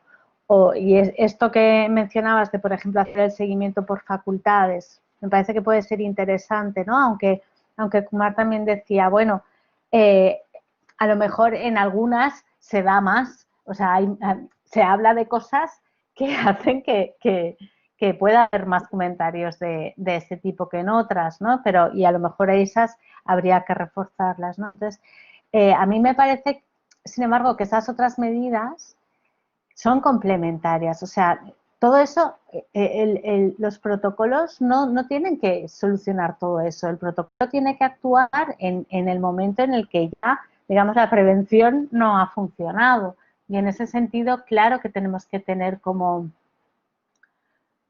planes de igualdad, ¿no? Y planes de igualdad en la diversidad que fomenten la formación del profesorado, del estudiantado, del PAS, del PDI, o sea, de toda la comunidad universitaria, ¿no? Entonces me gustaría, digamos, que nos abstraigamos un momento de todo lo que no puede hacer un protocolo, ¿no? Porque no tiene sentido que lo haga un protocolo, pero al final los protocolos tienen su razón de ser, porque todas esas agresiones ocurren. Entonces, dentro de lo limitado de ese enfoque punitivo, yo sí que creo que es interesante contar con esa herramienta, aunque tenemos que revisar, como habéis dicho, los distintos sesgos que tiene, ¿no? Todos los sesgos que hay en los protocolos actuales. Sí, Bárbara, adelante. Bueno, yo simplemente quería decir sobre esto lo que decías de los protocolos, que no es que esté en contra de que haya los protocolos, pero sí que tengan un enfoque punitivo, porque creo que el problema de tener un enfoque punitivo es que se está descuidando la persona agredida. En lugar de tener un enfoque de cuidado, incluso en los casos específicos, los protocolos tendrían que estar centrados en quien ha sufrido la violencia, porque si estamos a esperar que se demuestre, como en los casos legales, que ha habido agresión para poder hacer la punición y como si la punición fuera la solución, yo creo que allí es el problema. Si luego se piensa que hay que también hacer algún tipo de acción en contra de las personas agresoras, no digo que no se tiene que hacer, pero el cuidado y la protección tiene que empezar antes y tiene que ser independiente incluso de que luego haya una definición de punición o no de la persona agresora. Yo creo que esa es la cuestión. Sí, efectivamente. A mí me parece que esa es la cosa, ¿no? Pero podemos incorporar esta visión de cuidado y del acompañamiento. Kumar también decía, es que no te sientes con poder para, ¿no? Entonces, ¿cómo damos el poder de? ¿No? Y ella decía, bueno, pues es con el acompañamiento de una asociación, con el acompañamiento de pares, bueno, pues vamos a buscar esas fórmulas que construyan sujetos fuertes que den el paso para eso, ¿no? Pero efectivamente todo ese acompañamiento hay que hacerlo, todo ese acompañamiento hay que hacerlo y esa es también parte, como decías, ¿no? de todos los enfoques punitivos y punitivistas al final que tenemos, ¿no? Que olvidas a la víctima porque lo que quieres es castigar al agresor, pero lo importante es hacer el acompañamiento de la víctima, ¿no? Ignacio. Sí, al hilo de lo que decía Bárbara y mi experiencia en este proceso de haber, por así decir, seguido casos en el cual, o sea, básicamente en la Complutense una persona pone la reclamación o denuncia, no me acuerdo cuál era el nombre exacto, creo que no era denuncia, se nombra una persona externa que se reúne con la persona que ha hecho esa reclamación y se reúne con las otras personas implicadas, por así decirlo, ¿no? Perdona, ¿externa a la universidad o externa a qué? Externa, puede ser externa a la universidad. A la relación. Sí, puede ser externa a la universidad y desde luego no puede ser de la misma facultad ni tener conocimiento ni relación con esas personas, ¿no? Bueno, la Complutense es fácil porque como sabéis que es tan grande, pues es muy fácil que no conozcas a nadie, yo qué sé, de medicina o a esa persona, ¿no? Pero, por ejemplo, yo nunca podría llevar un caso o acompañar un caso en mi facultad, ¿no? Porque, sobre todo porque puedes conocer a las personas. Lo que me refiero al cuidado, me parece que hay elementos muy importantes, que era lo que decía ahora. Por ejemplo, ¿dónde está situado el lugar? ¿No? En la Complutense era muy importante que es un sitio, que es el pabellón de gobierno, que no está en ninguna facultad concreta, que nadie sabe que tú estás yendo. Digo por el tema del anonimato, ¿no? En segundo lugar, para mí, las personas que reciben, y en el caso de la unidad de igualdad, trataban a todo el mundo con muchísimo respeto y con muchísimo cuidado en ese sentido. Y en tercer lugar, una cosa que yo notaba cuando hacía, sobre todo con estudiantes que te venían a contar el caso, es que se sentían escuchados y escuchadas. Y me parece que eso también forma parte del cuidado, ¿no? Es alguien de la universidad institucionalmente me está escuchando y sobre todo, obviamente tienen que ser personas que sepan de temas de género, de orientación sexual, etcétera, etcétera, etcétera, está entendiendo lo que a mí me está pasando. Es decir, no estás cuestionando a esa persona. Y ojo, pasa lo mismo con la persona, podríamos decir, victimaria o agresora, que es que yo he visto casos en los que la persona ni siquiera sabía que estaba llevando a cabo ese tipo de situaciones, ¿no? O que determinado tipo de comentarios estaban molestándole a la gente. Entonces, yo creo que por eso en esos casos sí que el protocolo permite que la otra persona, y yo digo, es que estoy seguro que este profesor no hace estos comentarios nunca más, porque se notaba de verdad que no sabía que ese tipo de comentarios podrían resultar hirientes. Ahí. Claro, pero ahí también está entonces esta labor de formación y de necesidad de ir haciendo visible todas estas cosas que a lo mejor antes se callaban y también por lo que dice Kumar, pues porque tienes miedo a las represalias, pues porque no te quieres tampoco significar, pues porque no tienes el poder porque, ¿no? Por un montón de cuestiones que a lo mejor no hacen. Me gustaría que miráramos un segundo dos cosas. Uno es ha salido también en varias intervenciones, es la idea de la universidad y de la respuesta institucional. Es decir, que no se trata, sí, o sea, de que no se quede en palabras, ¿no? Que la universidad es motor, tal, no sé qué, no, vale, pero ¿eso qué significa en términos de acciones, en términos de intervenciones, en términos de igualdad, ¿no? ¿Cuál es esta idea? Kumar decía, para mucha gente la universidad vas a clase y vuelves. Y eso no es una idea de comunidad universitaria, ¿no? Que esté cuidando, que esté formando y que esté transformando, ¿no? Entonces, eso va por ahí y esta idea de institucionalmente cómo tiene que cambiar todo para que efectivamente se eliminen todos estos acosos. Y luego, una pregunta que es un poco, a lo mejor, retorcida.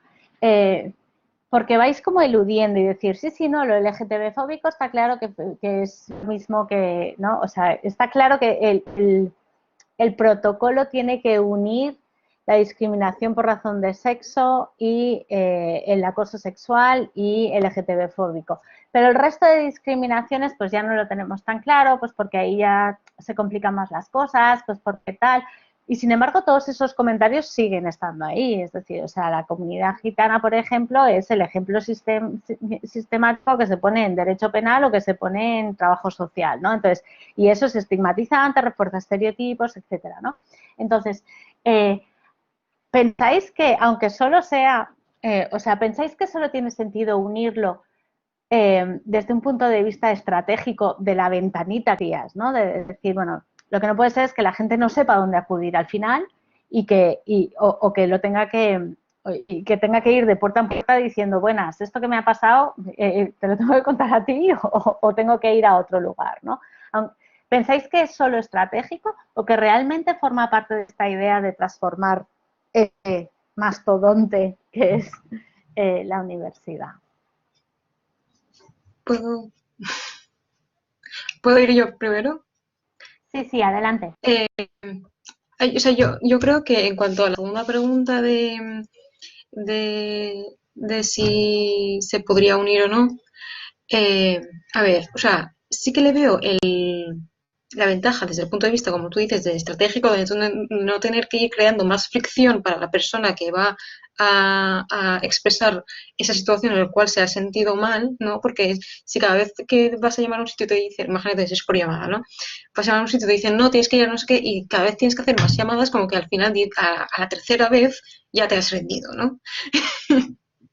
Pero, sin embargo, sí que es cierto que creo que como que el problema que le veo es que el hecho de que le atiendan la misma persona a todo es un poco sobrecargar a esa persona, en el sentido de que es muy usual que la persona que trabaja temas de acoso sexual también sea consciente o esté formada en temas de acoso LGTB, ¿no?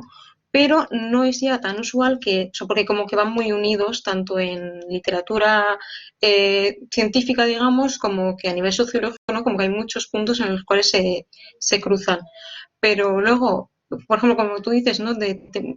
Tipo de discriminación étnico-racial o tipo de discriminación de xenofobia, pues eso ya como que se queda un poco más lejos del tema de acoso sexual, ¿no? Y sin embargo, pues precisamente lo que tendría más sentido es como hacer otro foco, o sea, no otro foco, como otro centro que sería eje étnico, racial y migrante, ¿no? Digamos de alguna manera, ¿no? Como que no son exactamente lo mismo, pero sí que se entrecruzan mucho entre ellos, ¿no? Entonces, en ese sentido, creo que lo que sí que, como tener varias personas en el equipo que estén muy formadas en uno de los focos, de manera que no se quede uno de ellos medio cojo, como que falta formación de una parte, ¿no? De una pata de la mesa. Y luego la primera pregunta ya se me dio la cabeza y iba a decir algo. ¿Qué era lo primero que dijiste? Espera, ponle el micro. Sí, lo de la idea de la universidad y cómo tiene que Sí. transformarse, ¿no? Esto. Creo que eso es un problema que, la verdad, personalmente no tendría una respuesta, pero creo que es un problema que no es solo de la universidad, sino que es un problema un poco social, en el sentido de que es un debilitamiento de la sociedad a nivel de democracia general. Porque es como que hay no se enseña la participación ciudadana desde muy pequeños, ¿no? Como que la idea de democracia que se da cuando somos peques es la democracia es pues lo que vote la mayoría y ya está. No se habla de consenso, no se habla de tener en cuenta los derechos humanos. O sea, a lo mejor la mayoría vota contra los derechos humanos, pero eso no es democracia, ¿no?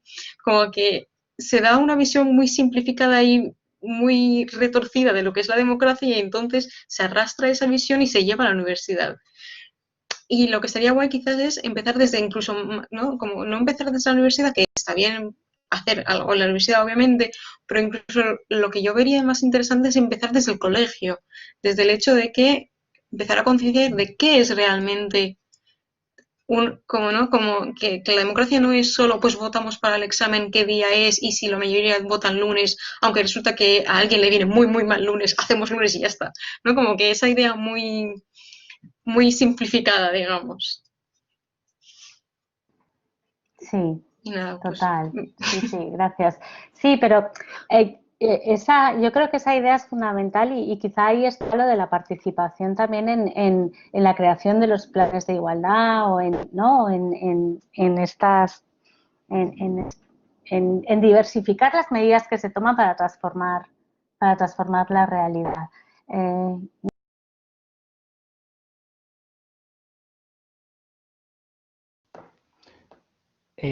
¿Comento, Ruth? ¿O hay alguna otra persona que...?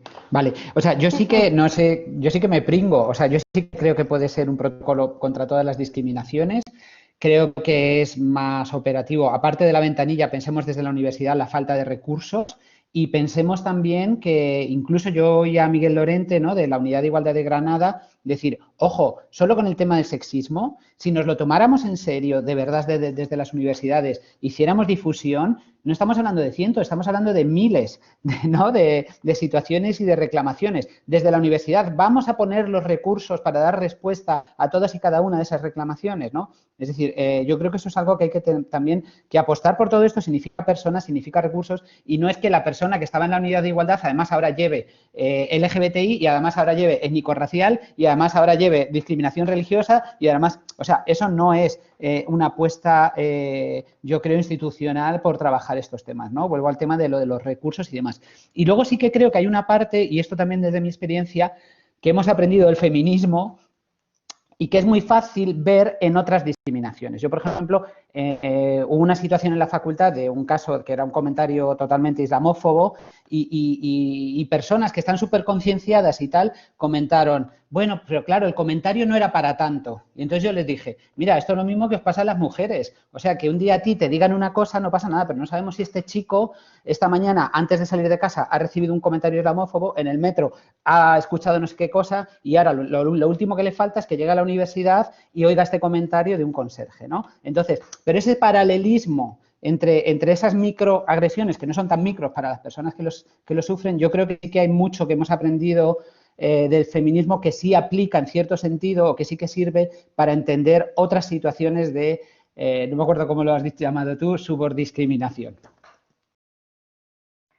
Sí, sí, totalmente de acuerdo, pero yo creo que también una cosa interesante de unir ahora en los protocolos las distintas formas tiene que ver con aprender de las que saben, ¿no? O sea, de lo que ya se ha hecho. Es decir, Bárbara antes decía, ahí hubo una ventana de oportunidad y las feministas conseguimos que en las universidades se aprobaran protocolos, etcétera, ¿no? Entonces, bueno, pues ahora quizá hay otras ventanas de oportunidad, que es que ya tenemos esa experiencia, que muchos ya sabemos que necesitamos transformar esos protocolos porque no han sido efectivos por una serie de razones y eso también, pues a lo mejor en ese cambio podemos incorporar estas otras líneas de subordiscriminación y de ir tocando ¿no? Y de ir uniendo las distintas cosas para transformar más, ¿no? Y luego esta otra idea también de que en realidad el protocolo sirve para lo que sirve, el protocolo no va a solucionar nada, el protocolo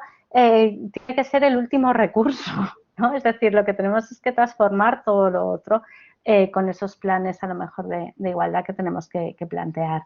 Bárbara, adelante. Bueno, yo creo que en primer lugar sobre la idea de que si es necesario un cambio, una transformación de la universidad, estoy perfectamente de acuerdo, porque como has mencionado antes, pues el problema principal de estas violencias son las relaciones de poder y los espacios universitarios son espacios donde la jerarquía y el poder son brutales y estamos todavía con unas lógicas y además ahora con una visión mucho más peligrosa que antes porque se mezclan una visión casi feudal con una visión de neoliberal y están haciendo ahí un clash particular en nuestras universidades en el sur de Europa que es brutal, ¿no? y que deja mucha indefensión a los diferentes sujetos que habitan y que pasan por las universidades. Entonces, ahí estoy completamente de acuerdo que tenemos que repensar completamente muchísimas cosas del contexto universitario. Respecto a si hacer unos diferentes protocolos, yo sigo con mis miedos, lo tengo que decir. No digo que no haya que hacer un único protocolo, pero me da miedo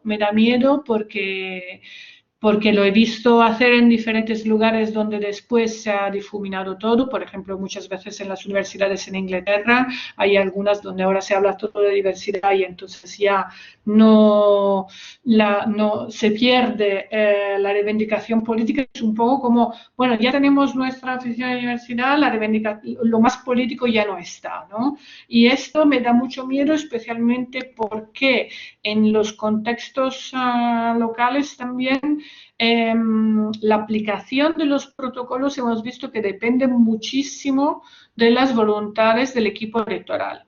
Y entonces, cuando hay un determinado equipo electoral que apuesta por una cosa, se aplican de una determinada manera. Cuando hay otros, se quitan fondos, se juegan recursos, se reducen, se hacen, etcétera, etcétera. En las entrevistas que hemos hecho, todo el mundo nos ha comentado que dependiendo mucho de quién tenía la responsabilidad en un determinado momento, las peticiones de intervención han funcionado o no han funcionado, ¿vale? Y entonces, mi miedo allí es que igual un equipo que está súper implicado en una visión interseccional monta todo un entramado interseccional muy potente, y que justamente cuando llegue otro equipo esto sirva para quitarle el peso a todos. Esto es mi miedo. Y luego estoy muy de acuerdo con Kemar que no solamente se trata de que no es que las personas, y también Ignacio lo ha dicho, ¿no? No es que porque tenemos sensibilidad en una área automáticamente somos expertas de todas las áreas. Y yo, por ejemplo, no sé si pienso todavía con el racismo, aunque sea una privilegiada blanca, todavía he trabajado un poco más, pero por ejemplo en diversidad funcional se me escapa muchísimo las necesidades que tienen las personas con diversidad funcional. Y el hecho de que pueda ser simpatética no me hace una experta por ello, ¿no? Entonces creo que todavía estamos en una fase donde necesitamos equipos fuertes también de cada específico y que conocen muy bien estas realidades. Y creo que una de las cosas que nos falta un poquito en las universidades en general es aprovechar de las confluencias con las expertas y expertos que están fuera de la universidad, todos aquellos colectivos que trabajan en nuestra comunidad, porque la comunidad universitaria no es una burbuja, sino está en un contexto. Y ahí también podríamos aprender mucho desde lo que está fuera. Gracias. Sí, totalmente. Ayer también hablábamos en otro contexto de la responsabilidad al final que tenemos quienes en un momento dado estamos en posición de elaborar normas, de elaborar protocolos, de elaborar tal, y de hacerlo de manera que sea lo más difícil posible para el sistema para tragarse esa reivindicación, ¿no? Es decir, ponérselo muy difícil porque el sistema, todos los sistemas de dominio tienen una capacidad de tragarse las vindicaciones, de transformar los conceptos y devolvernos los hechos, devolvernos los irreconocibles, que es tremenda. Y entonces esa es la responsabilidad ahora al final, ¿no? El miedo que tú dices, bueno, ahora lo metemos y ¿qué? ¿Cuál va a ser el resultado? Porque nosotras lo podemos estar haciendo con una intención y luego el sistema va por su lado haciendo lo otro, ¿no? El protocolo que está ahora siendo sometido a debate, o sea, el que tenemos nosotras ahora en proceso de elaboración y debate, digamos que la solución que hemos dado a esta cuestión es que la ventanilla es única, pero la comisión que luego va a evaluar o hacer ese peritaje o el acompañamiento es distinta. Y en esa comisión sí que hay gente, pues dependiendo de cuál sea el eje, digamos, principal de la discriminación, pues como tú decías, Bárbara, es que todas no sabemos de todo. O sea, puede ser más o menos consciente o más o menos sensible a ciertos temas, pero eso no te hace experta ni muchísimo menos, ¿no? Entonces se trata de ir buscando que las distintas comisiones, o sea, gente que pueda acompañar en esas distintas comisiones y cuando sea un caso donde realmente digamos que hay una agresión interseccional, es decir, cuando en el tipo de acto subordiscriminatorio se vean mezclados distintos sistemas de dominio, que esa comisión también recoja todas esas sensibilidades y todas esas perspectivas, ¿no? Eso como respuesta, ¿qué os parece?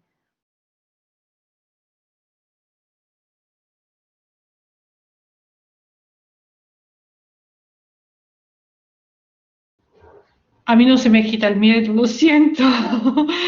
No lo sé, debería claro. leerlo y verlo más, pero no digo que... Pero el miedo no se me quita, porque igualmente es como... habría que ver un poquito, pero me da bastante miedo, sí. Que aquí Domingo utiliza la palabra de asimilacionismo y creo que sí que tiene un poco este riesgo.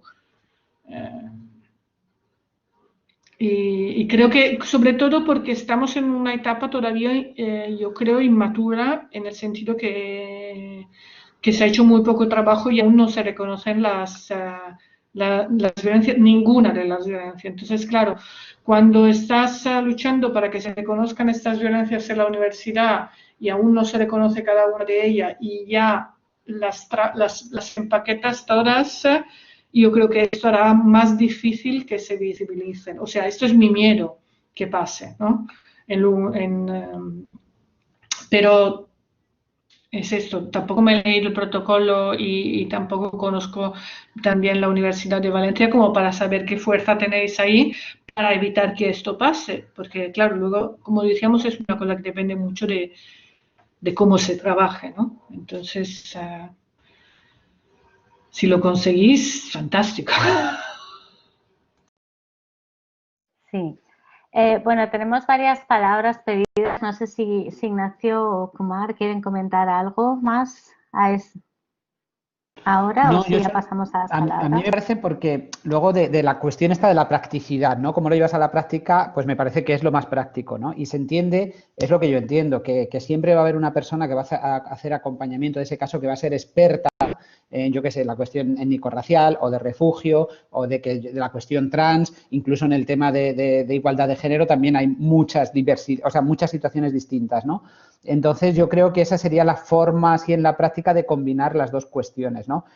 Porque esa persona que hace el acompañamiento, por lo menos en el protocolo, como era hasta ahora en la Complutense, hace una propuesta de reparación, que es lo que preguntaba también por ahí Domingo, o de actuación, que no solo tiene que ver y que normalmente preguntas a la persona, ¿no? Hay gente que no quiere, precisamente por el tema del anonimato, dice, bueno, no, yo no quiero, pero hay otra gente que dice, bueno, ¿te parecería interesante reunirte con este profesor, tal, si las dos personas quieren, tal, y bueno, pues ahí ya no queda en tu mano. Entonces yo creo que me parece que es una buena forma de combinar, porque además en esta comisión hay representantes de la oficina, de igualdad, de sindicatos, de estudiantes, etcétera, etcétera. O sea, no sé ahora mismo la composición, pero sí que hay varias personas que están trayendo un poco la mirada desde el punto de vista del profesorado, o sea, porque también tú como, o del PAS o lo que fuere, ¿no? Me parece que eso también es interesante. Sí, efectivamente, así es como lo hemos pensado, ¿no? Como que recoja todas estas cosas. Bueno, llevamos ya 1 hora y media, que es lo que nos pasa siempre, que aquí empezamos y ala, y como nos gusta, ¿no? Y es tan interesante, se nos va el tiempo. Tenemos varias palabras pedidas, entonces voy a dar paso a otra gente y así podemos ir cerrando, ¿no? Inma López Francés, de la Facultad de Filosofía y Ciencias de la Educación, quería participar, quería hacer alguna pregunta. Adelante, Buenos días. Gracias a las tres, a los tres, al estrés. No sé el pronombre que quieren que use, pero bueno, por eso he utilizado a los tres para que luego me digan en qué estar más cómoda.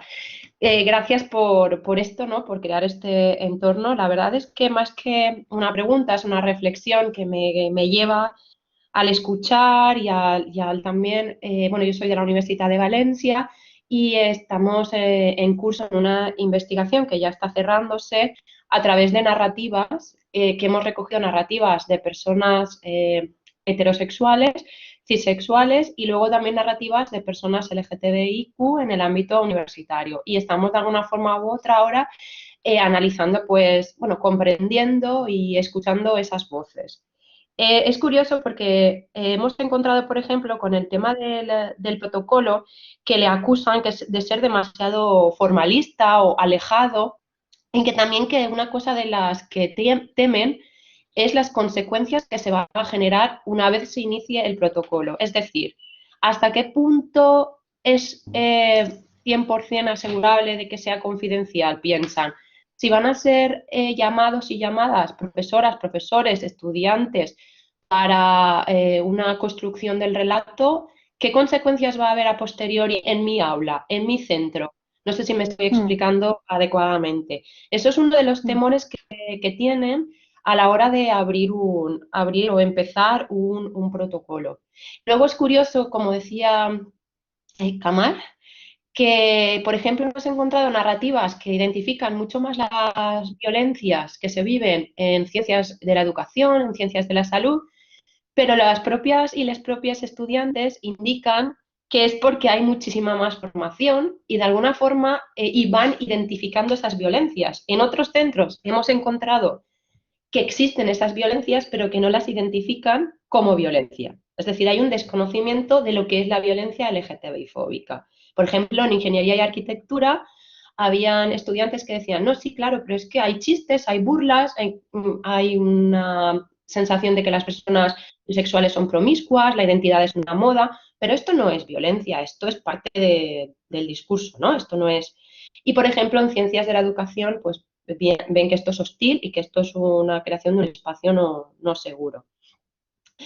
Me parece que una de las reivindicaciones que hace las narraciones que hemos estado observando del colectivo de las personas LGTBIQ en el ámbito universitario es que creen que la universidad tiene que empezar a alejarse del discurso de la inclusión y decir y crear un espacio que sea un espacio que ya integre todo, o sea, que no me tienen que incluir, sino que el espacio ha de cambiar, la cultura ha de cambiar, para que yo no me tenga que integrar o insertar, sino que haya un cambio en esta cultura, pues eso, pues machista, transfoba, etc, etc, etc. Bueno, era más que eso, era un compartir más que preguntas, pero yo sigo pensando como con Bárbara, que también me da miedo, ¿no? Me da miedo el integrar todo en un protocolo y no sabría si es a lo que quiero aspirar, pero bueno, estoy en ello, estoy pensando y viendo posibilidades. También los grupos de diversidad están trabajando muy bien y muy duro para ver pues, cuál puede ser la mejor forma de llegar a la práctica todo esto que, como decías, tu Ruth está en el plano más teórico que práctico. Bueno, muchas gracias a las tres, a los tres, al estrés, y a ver si podemos compartir muchos más espacios así. Ya está. Muchísimas gracias, sí. Sí, bueno, yo creo que el temor también es como un poco el temor a lo desconocido, ¿no? Es decir, todavía esto no lo hemos abordado así, ¿no? Muchísimas, sí. Yo creo que o sea, yo entiendo el miedo de lo diluido, pero creo que al final no estamos diciendo que todo esto va a estar dentro del mismo paquete, sino que la manera de abordarlo tiene que ser semejante, ¿no? Es decir, que las personas tienen que tener un único lugar donde quejarse de estas cosas y que en cualquier caso necesitan ser acompañadas y estas agresiones merecen respuesta, ¿no? Entonces creo que tenemos que ir avanzando en ese sentido, ¿no? Y bueno, eso, y para mí sí que tiene sentido meterlo, porque yo no veo el protocolo como algo sustantivo, sino que lo veo como algo meramente procedimental, ¿no? Que te permite hacer un acompañamiento, que no es una respuesta que va a transformar nada de fondo. Eso lo tiene que hacer el plan, ¿no? El plan de igualdad y de transformación que haya detrás. Había pedido también la palabra Paula Martín Peláez, que es doctoranda en estudios feministas y de género en la Complutense y parte del Punto Violeta de Somos Aguas. Adelante, Paula.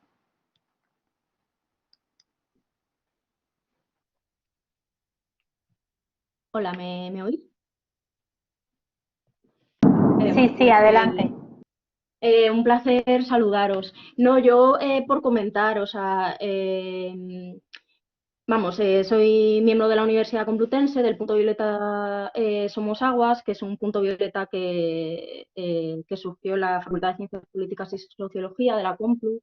Y bueno, y por comentar que es que justo nosotras surgimos 2 años después de la aprobación del protocolo de acoso, porque veíamos estas deficiencias de los protocolos, en el sentido de que, bueno, sobre todo hay una... De hecho, según un estudio de la Complutense sobre acoso, solo conoce el 8% del personal de la universidad y de estudiantes el protocolo de acoso, ¿no? Entonces, nosotras surgimos un poco desde ese trabajo de acompañar, que veíamos que la institución, en este caso la Unidad de Igualdad de la Complutense, que es la que se encarga de la implementación del protocolo, no llegaba, ¿no? Y al final también lo que nosotras hemos visto en este periodo de tiempo es que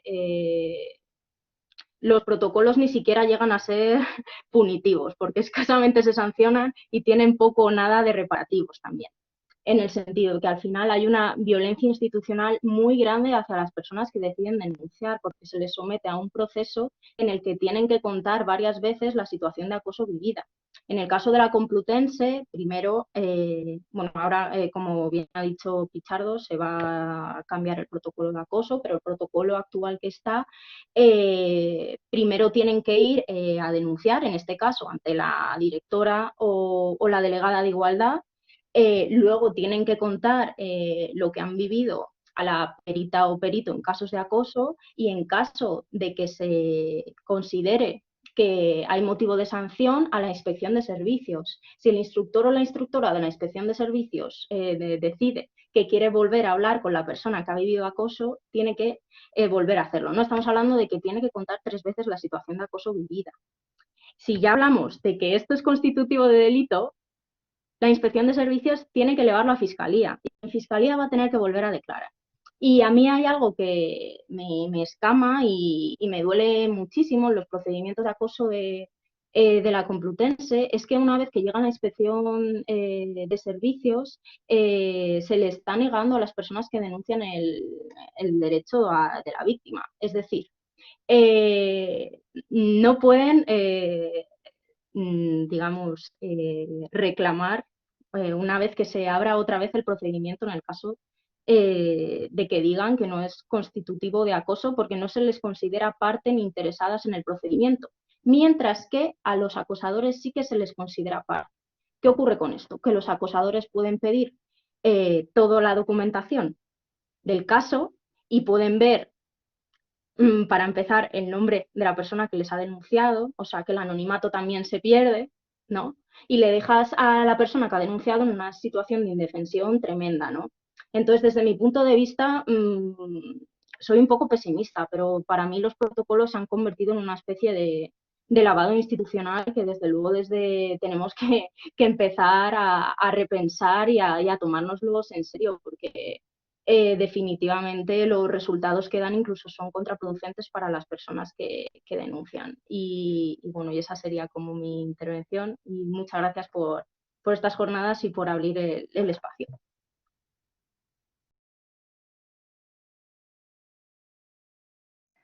Gracias, sí, gracias por compartir y yo comparto que ese es el riesgo, ¿no? O sea, y también ha salido en el chat la cosa esta del lavado institucional, ¿no? Y hasta qué punto el sistema coge esa vindicación política, la asume y ya la despolitiza y deja otra vez a las víctimas en una situación de indefensión absoluta. Tenemos la palabra, o sea, Javier Gil Quintana, de la Facultad de Ciencias del Sport de la UDEG, ha pedido la palabra también, y luego va a Baté. Adelante, Javier. Hola, buenos días. ¿Me escucháis? Vale, primero muchas gracias nuevamente a Diversitats, que siempre hacéis cosas magníficas. No paréis, por favor. Y también gracias a las personas que habéis hecho las ponencias, que nada, ha sido muy interesante. A ver si se hacen más. Y no os quiero dar más trabajo. Bueno, sí, os quiero dar más trabajo a las de Diversitats. Nada, una reflexión primero, que al final yo creo que hay que poner esto en marcha, el tema de los servicios de denuncia, porque más que estar dándole vueltas a la reflexión de si tiene que ser un espacio único o varios espacios de diferentes sensibilidades que funcione, porque al final la forma que va a tener ese espacio va a depender de cómo esté cuando se ponga en marcha, porque igual tenemos una idea teórica como siempre que luego a la hora de ponerlo en funcionamiento cambia. Sí, el póster de Maricornes de ese congreso que iba a ser en octubre y no fue. Nada, simplemente eso como reflexión. Y luego también os quería dejar un recurso, porque bueno, dentro de ahora que se están estableciendo tantos protocolos y tantos servicios en las universidades, que se están haciendo algunos, pero todavía faltan muchos, en el tema del deporte, como siempre, faltan y faltan. Somos como todavía ese ámbito machista, heteropatriarcal, en el que todavía se hace poco.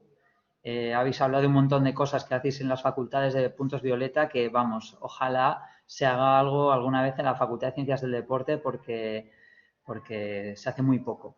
Entonces, desde hace un par de semanas ya existe, por fin, os lo dejo en el chat, el Observatorio Estatal contra la LGTBI-fobia en el deporte. Está aquí la información y aquí está el link para entrar en él. Porque mientras va existiendo algún servicio o algún protocolo deportivo, al menos ya tenemos un servicio en el que personas que han sufrido LGTBI-fobia en el deporte, en su facultad, en los servicios de deporte, donde sea, pues ya tienen un lugar en el que denunciar. Es decir, no hay de momento protocolo, pero al menos ya hay un lugar en el que todo aquello que ocurra en el deporte en España puede ir a este link a denunciarlo. Que algo es algo. Así que simplemente dejároslo por si pudiera ser, si se pudiera dar difusión para que las personas que sufran este tipo de situaciones pues ya tienen un lugar en el que denunciar.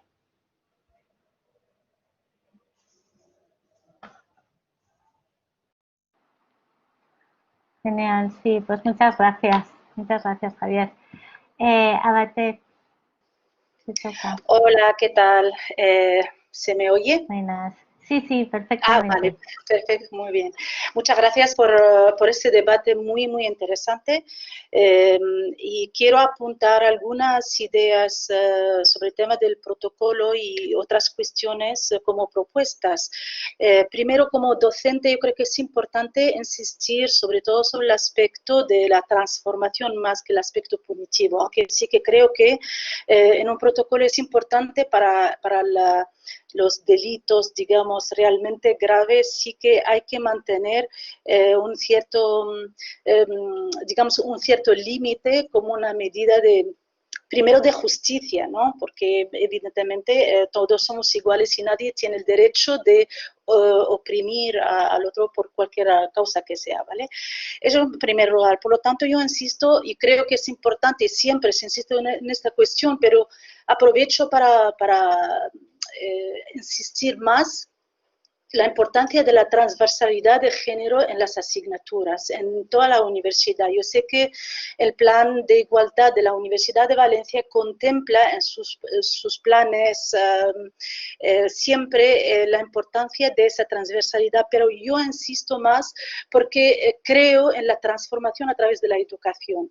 Y creo y veo, yo lo noto porque imparto una asignatura de género en mi titulación, de comunicación audiovisual, y realmente noto una gran transformación con el estudiantado, cuando hablamos, cuando debatimos, cuando reflexionamos. Por lo tanto, ese aspecto de transformación a través de la educación, para mí es la mejor estrategia que hay que adoptar y insistirla y tomar medidas en ese sentido. Por otra parte, el año pasado hemos organizado una jornada sobre el acoso sexual de género que sufren las personas del colectivo LGTBI+, y han salido muchísimas informaciones y datos, la verdad, bueno, no me sorprenden mucho, pero sí que curiosos, porque uno de los resultados de esta jornada hemos llegado a constatar que realmente existe un acoso específico a las personas de ese colectivo a través de las redes, y ha habido muchos testimonios de personas que han sufrido de la universidad estudiantes básicamente que han sufrido ese acoso. Entonces yo creo que es importante también, no sé si el protocolo lo contempla, pero las redes sociales es un espacio de impunidad total también. Entonces es importante saber qué estrategias que hay que utilizar en las redes sociales justamente en el espacio universitario, porque me consta que sí que hay prácticas y abusos en ese sentido, en las redes sociales. Ayer hablando con mis estudiantes, una asignatura sobre el lenguaje sexista, y quiero transmitiros, hay una sugerencia, porque ha surgido el debate. Al contemplar y al revisar las diferentes opciones, estrategias de renovación en tema del uso del lenguaje no sexista, el lenguaje inclusivo, ha surgido la idea de que incluso los nuevos manuales siguen manteniendo el binarismo, la idea de la inclusión. Entonces me han dicho es que justamente el colectivo LGTBI no se ve reflejado en esos nuevos manuales inclusivos, porque siempre se reproduce el mundo femenino y masculino a través del lenguaje. Esa es una violencia también, porque es una ocultación del colectivo. Por lo tanto, también es importante, creo, trabajar sobre el lenguaje en ese sentido, ¿no? Para que sea inclusivo para todos y todas y utilizo la arroba porque el mundo no es un mundo binario, sino nos incluye a todos como personas. Es como dice Umberto Eco, hay que intentar concebir un mundo sin marcar el género justamente, ¿no? Y el lenguaje no tiene que marcarnos el género, nos tenemos que comunicarnos como persona antes de como hombre, mujer, etcétera, etcétera, ¿no? Esa es una sugerencia. Entonces yo creo que es importante apuntar el lenguaje como un espacio de comunicación en el cual también se transmite la agresión a través de la ocultación o a través del uso también de los términos agresivos, sexistas, etcétera, contra el colectivo. Y luego otra sugerencia, no sé si se ha contemplado en el plan, en el protocolo, la idea de fomentar la mediación en conflictos. Yo creo que también una parte, la mediación es una estrategia de transformación y de resolución de conflictos, que equipos de mediación formados en técnicas de resolución de conflictos, la mediación no solamente resolver conflictos, pero también fomentar estrategias y actividades preventivas para fomentar la empatía, para dar más información y para hacer que la comunicación sea más fluida entre todas las partes implicadas en un conflicto concreto. Yo creo que la mediación como estrategia también de resolución de conflictos, de prevención de conflictos, podría ser una herramienta muy potente. Y nada más. Muchas gracias. Domingo, contigo terminamos. Gracias, a ver, sí, muy buena idea. Ahora comento yo también. Sí, nada, ¿me oís? Sí, sí. Vale. No, muy breve porque ya se han dicho muchas cosas y nada, pues felicitaros a vosotras por esta iniciativa, bueno, a vosotros y a vosotras, también con Sela y David. Y bueno, estoy encantado también de haber escuchado a todos los ponentes y sus opiniones. Yo lo único que quería un poco a lo mejor compartir es una experiencia, bueno, estoy de acuerdo también con lo que ha dicho Aguatef, que muchas veces todas las leyes todo lo que es el lenguaje inclusivo o las ciertas, digamos, leyes de paridad refuerzan el binarismo. Y entonces es cierto que hay que estar atento a estos aspectos que finalmente refuerzan mucho más la oposición o el binarismo hombre-mujer. Pero bueno, no sé cómo lo podríamos estar dando alguna solución a Aguatef, creo que es interesante. Yo lo que también quería un poco contar, una experiencia sin entrar en los detalles personal, en cuanto a la censura que podemos a veces sufrir los propios docentes universitarios por abordar ciertos temas. Entonces, yo solo quiero contar, o sea, porque he participado mucho en en estancias Erasmus, pues cómo he sufrido, digamos, homofobia claramente por unos contenidos que yo en una universidad pública, aparte de que son de literatura, me refiero, que ni siquiera es que sean opiniones mías, al intentar abordarlos en otras universidades europeas, no voy a decir la que es, he tenido un edicto prohibitorio de parte del rector de esa universidad para no entrar porque hubo una queja de un padre de una estudiante que consideraba que esos textos eran pornográficos. Entonces estamos hablando de un autor de los años 60 francés, que tampoco voy a decir al caso. La cuestión es que comprendo lo que ha dicho Paula porque yo me tuve que someter a todo un debate dentro de mi propio departamento, dentro de la propia junta de facultad, exponerme incluso a la universidad contando lo mismo, como sintiéndome yo como culpable de haber abordado unos textos en los que se habla claramente de sexualidad homosexual. Entonces, quiero decir, y al final esto ha pasado ya casi 2 años, ni a la universidad que me prohibió la entrada por proponer estos textos se le ha, no, tampoco es castigado, pero se le ha amonestado, ni se han cerrado los convenios, por ejemplo. O sea, sí que me he sentido en este proceso, lo digo porque la discriminación puede estar en todos los niveles y puede ser en el ejercicio de tu libertad como digamos, como docente. Entonces, quiero también un poco, porque es verdad que siempre pensamos, y está muy bien, en lo que es una verticalidad en cuanto a la violencia que se genera, pero yo no podría imaginar jamás en la vida que un texto de un autor de mi tesis, que no es por ponerme la medalla, es premio extraordinario de la Universidad de Valencia, al tratarlo en otra universidad, proponer ese texto por una queja supuestamente anónima de un padre de estudiante, se lleva a un proceso de exclusión de entrar en los espacios de la universidad. Entonces, quería compartir,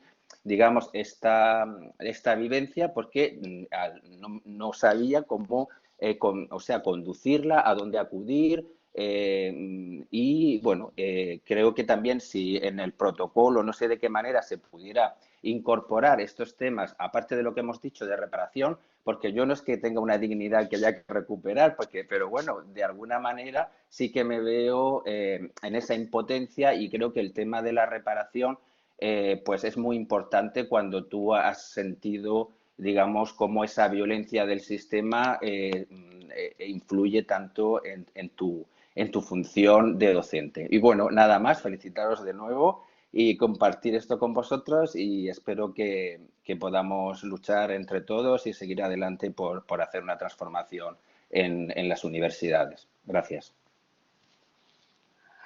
Pues muchísimas gracias por compartir esto también. Creo que hemos tratado muchos temas y que se nos quedan muchos otros en el tintero, ¿no? Ha salido lo del espacio en el que aplicaría este protocolo, si fuera del campus, si dentro del campus, si en el ciberespacio, si cuando uno se va al extranjero hay algún tipo de acompañamiento también ante estas situaciones en las que nos podemos encontrar.